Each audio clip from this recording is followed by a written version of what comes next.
మనంతకు మనం తెచ్చుకున్న శాపాలు.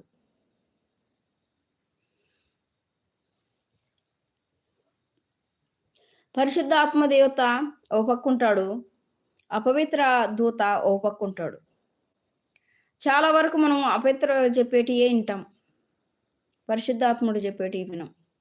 ఎందుకంటే దే పరిశుద్ధాత్ముడు చెప్పేటియి కొంచెం నీతిగాను, న్యాయంగాను, మంచిగాను ఉంటాయి.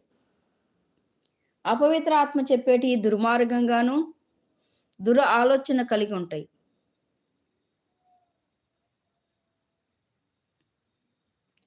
కాబట్టి మంచంటే మనుషులకి చాలా కష్టం. చెడు గురించి మాట్లాడాలన్నా, చెడు గురించి ఇనాలన్నా, చెడు గురించి చూడాలన్నా ఈ నరు శరీరానికి చాలా ఇష్టం. అందుకే దేవునికి దూరం అయితా ఉంటాం. కాబట్టి దేవుడు సర్వశక్తుడు దుష్ట కార్యములు చేయుట అసంభవం. మొదటిగా ఎవరికి చెప్తున్నాడంటే, విజ్ఞానము కలిగిన మనుషుల్లారా నా మాట ఆలకించుడి. దేవుడు సర్వశక్తుడు అన్యాయము చేయుట అసంభవం. సర్వశక్తుడు మరి అన్యాయం చేయుట నరుల క్రియలకు తగినట్టుగా ఆయన వారి క్రియల చొప్పున వాళ్ళకి ప్రతిఫలం ఇస్తానంటున్నాడు. ఎవరు చేసిన కర్మ వాళ్ళకేనంటారు కదా. ఆ విధంగా ఎవరెవరు చేసిన క్రియల చొప్పున వాళ్ళకు నేను ప్రతిఫలము ఇస్తాను.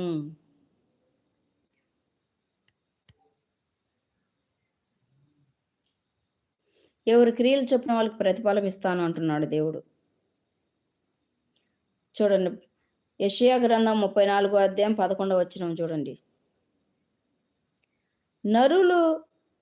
నరుల క్రియలకు తగినట్టుగా ఫలము ఆయన వారికి ఇచ్చును.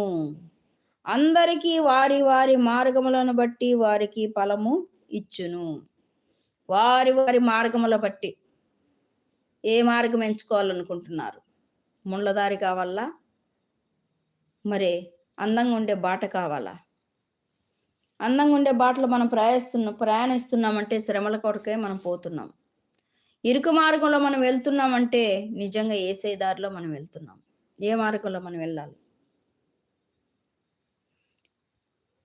ఒక వ్యక్తి ఒక దారి వెళ్ళాలంట. వెళ్తూ ఉన్నాడు, ముళ్ళబాట వచ్చింది. అయితే పక్కనుండే వ్యక్తులకు ముళ్ళు కనపడుతున్నాయి. వెళ్తున్న ఆ వ్యక్తికి ముళ్ళు కనపడట్లేదు. వెళ్తున్న వ్యక్తికి ముండ్లు కనపడట్లేదు. అటు చూస్తున్న వ్యక్తులు అంటున్నారు,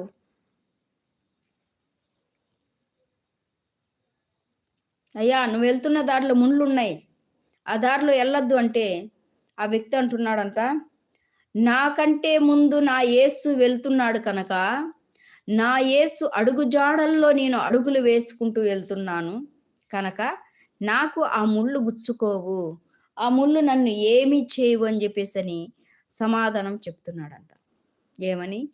ఆ ముళ్ళ బాటలో అయినా యేసయ్య వెళ్తున్నాడు కాబట్టి, యేసయ్య పాదములు పెట్టిన పాదాలలో ఈయన అడుగు పెట్టుకుంటూ వెళ్తున్నాడు కాబట్టి, అందుకే దేవుని మార్గంలో నడవండి అనేసని చాలా మంది సేవకులు చెప్తూ ఉంటారు. దేవుని మార్గంలో నడవండి. ముళ్ళ బాట అయినా కూడా అది పూల బాటలాగా మార్చేస్తాడు ఆయన. ముళ్ళ బాటను కూడా పూల బాటగా మార్చేవాడే దేవుడు.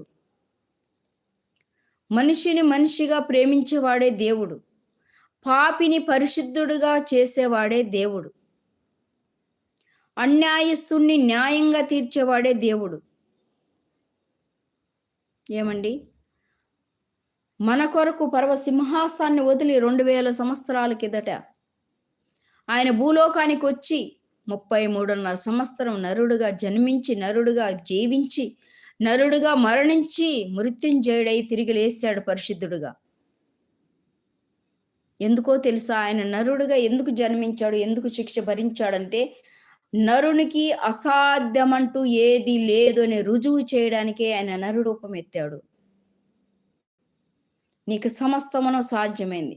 దేవుని కంటే కొంచెం తక్కువ మిమ్మల్ని నేను చేసి ఉన్నాను అంటున్నాడు దేవుడు.